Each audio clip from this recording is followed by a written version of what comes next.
you guys basically went from Georgia to France and Spain. Was there like, I guess, changes in how you filmed in different countries, like the different countries versus like how you do in the States? Quite a bit. Was there challenges? We tried really hard not to make an American show and just drop it somewhere. Mm-hmm. There's certain things in the scripts that are very unique to the regions that we're in. The color palette's totally changed. Yeah, the way we shot it, The sound, the music, everything. I mean, the part of the beauty of it is the way that the directors, and our DPs have been able to shoot the show, because we're on these amazing locations. Is a different way of being able to deliver it cinematically than the original show, and that's one of the things we lean into, to just make it the same but different, to give it a distinction. Yeah. So the sun doesn't really even go down. It doesn't set until about 10 at night. Oh, did that change it up for you or make it hard in any sense? Or did that give you honestly more time? Yeah, they'll adjust for that. It's dinner is very late, and it's just something to get used to. The Walking Dead has a huge fan base in Europe, and one of the things that when we used to publicize the previous show, going over to Europe and meeting a whole new group of fans, the fun thing for us is now a lot of those people are working on the show. Like a lot of the people that watched the show for years never ever imagined that we would be shooting a Walking Dead series in France, in Spain, and they get to be a part of it and help realize it. So it's for them, it's kind of like, wait a minute, they're shooting a Walking Dead show in my country, in my city, and I get to work on it. So that really brings a unique, sort of excitement to it. And the crew, the visual effects people, the stunts, special effects. It really, things are done a little differently in Europe in terms of just the filmmaking style. And it was intentional. We wanted those places to feel like it was their show. You know what I mean? One of you guys told me a story they're on the set on, where they keep me. And one of you guys told me that when the walkers came out for the first time in France, did the crew applaud? Yeah, the crew applauded. Oh, wow. Yeah. I mean, for good reasons. I mean, they're just very psyched to have their own version of this great, iconic franchise, The Walking Dead. And the crew is like 96% local, so 96% Spanish in Spain, and that's amazing. France was the same.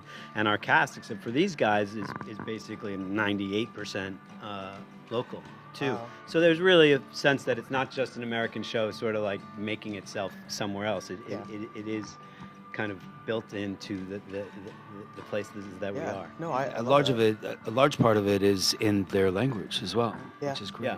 And which is part of our story, is trying to, especially like in the beginning, figure out what people are saying. And which is cool, like in Spain, it gets complicated because Spain's a much more fractured country than France, with many more languages. Yeah. So we have multiple Spanish languages in the Spanish season. We have Catalan when we go there. We have a little Galician when we're up in the north. We have, Spanish, straight Spanish. So it's just, they love that. Though. Yeah, it sounds like you put a lot of thought into like basically, the US version versus like in Europe and Spain. So I'm curious, like the political standpoint, like there's kings over there versus here where it's like groups.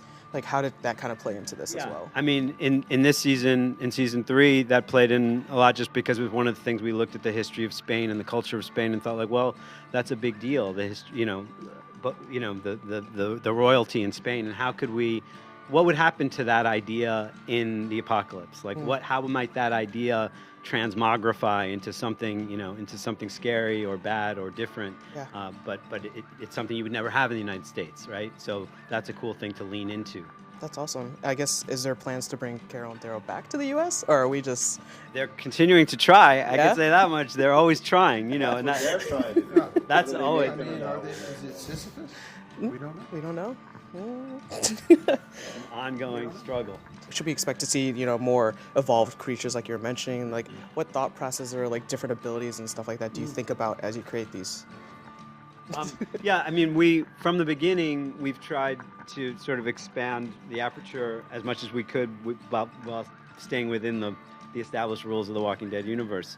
So yes, we're always sort of finding new ways to sort of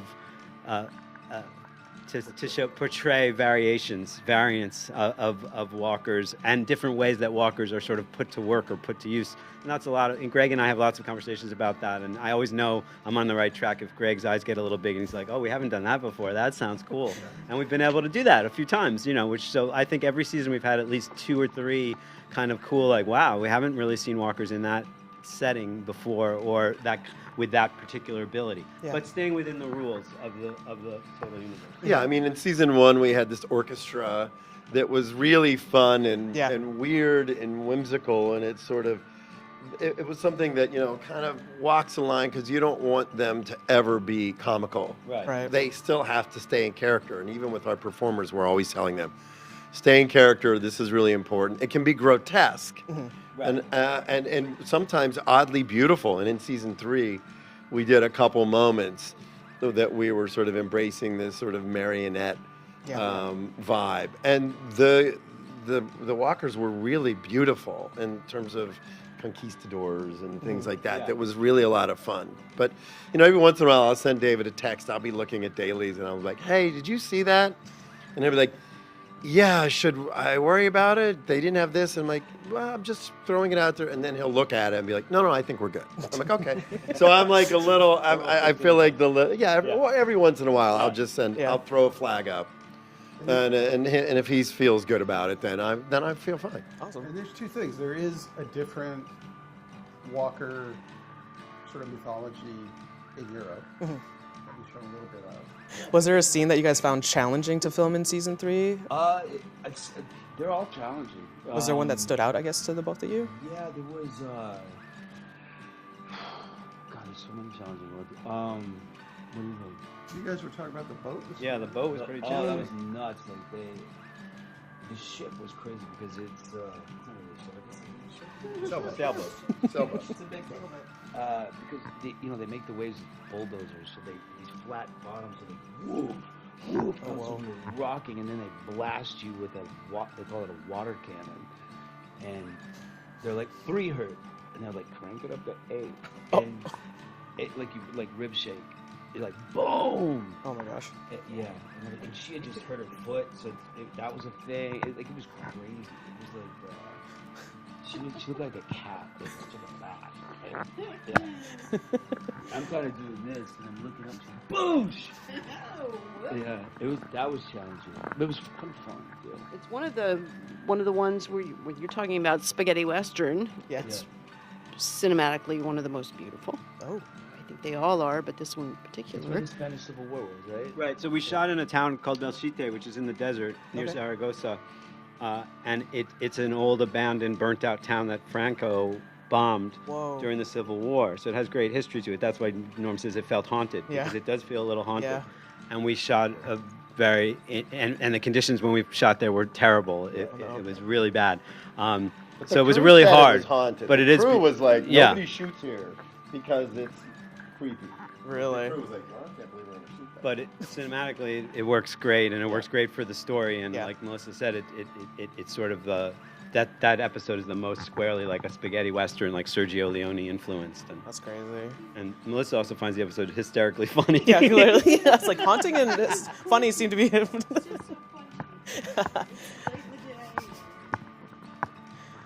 Nah, I get it. The most challenging thing to shoot was this. Yeah. It was a good challenge, though. I think we made it. I think we did. We nailed it. Well done.